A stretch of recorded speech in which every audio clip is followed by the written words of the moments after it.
My name is Jonathan Bueno, and I was diagnosed with Hodgkin's disease when I was 14. Like most 14-year-olds, I felt like I could do pretty much anything, and I was completely confident that I could stay in school while I was going through treatment. I didn't care about my hair falling out or any of that stuff. I just wanted to be around my friends and feel normal. Things didn't go quite according to plan though. Because of the treatment, my immune system was weak, so I got sick really easily, which meant going to my public high school was basically out of the question. I went to the Board of Education and asked for help. They gave me 2 tutors and I received 2 hours of schooling every day at home. It may sound like fun to miss class, but figuring out how to get through school is just another one of the many issues we face as young adult survivors.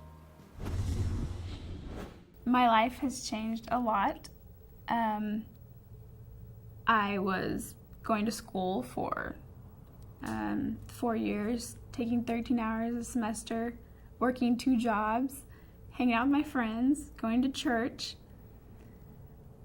joining organizations, and now I don't do any of that. I haven't been in school for a year. I missed almost all of my 7th grade year, much of my 8th grade year, and a lot of my 9th and 10th grade years. My treatment was only, it was 3 months on chemo every week, and then off for a month, and then on for another month to do a bone marrow harvest.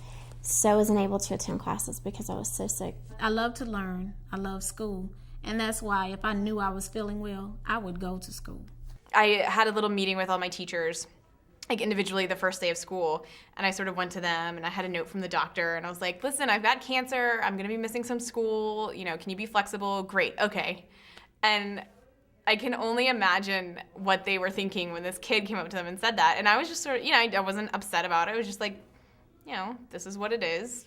Please be nice. I still was behind academically, but not as behind as I could have been given, you know, my treatment and my diagnosis. My teachers worked with me. My brother was at the same school that I was at, so if he needed to pick up my books or if he needed to pick up my assignments, he would bring that to the hospital. And then my dad, whenever he was around, he would help tutor me if I needed it. And mostly it was just me teaching myself chemistry or, you know, math or whatever. My physical life changed a lot after I was diagnosed and all through treatment.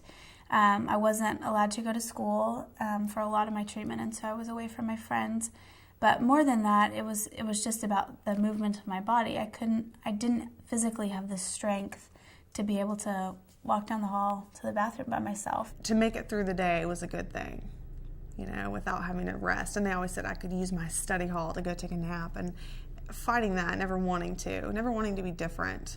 Even though your focus might be on I want to live, I don't want to die, this chemo makes me sick, really think about that you want to keep you know, interacting with people your age, both people that are patients and people that aren't patients, people that don't have a life that's only cancer, and you really need to believe that you will have a life beyond cancer that won't be surrounded by doctors or centered with you know, treatment.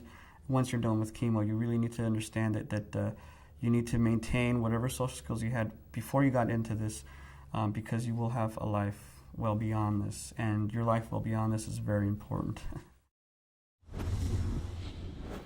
If you're dealing with a cancer diagnosis and you're still in school, be smart. Make your treatment the top priority. You can find ways to maintain your relationships without risking getting sick. If you're not at risk of getting sick, then stay in school as much as possible. Ask for a little extra time to get to class, or even think about using a wheelchair. Whatever it takes. Just feeling normal by being in school will make a big difference emotionally. Everybody I talked to during my treatment, from social workers to friends and family to the Board of Education, really went out of their way to help me out. Getting the support I needed with school was one less thing I had to worry about. The only way to get what you want is to ask. So speak up and be heard.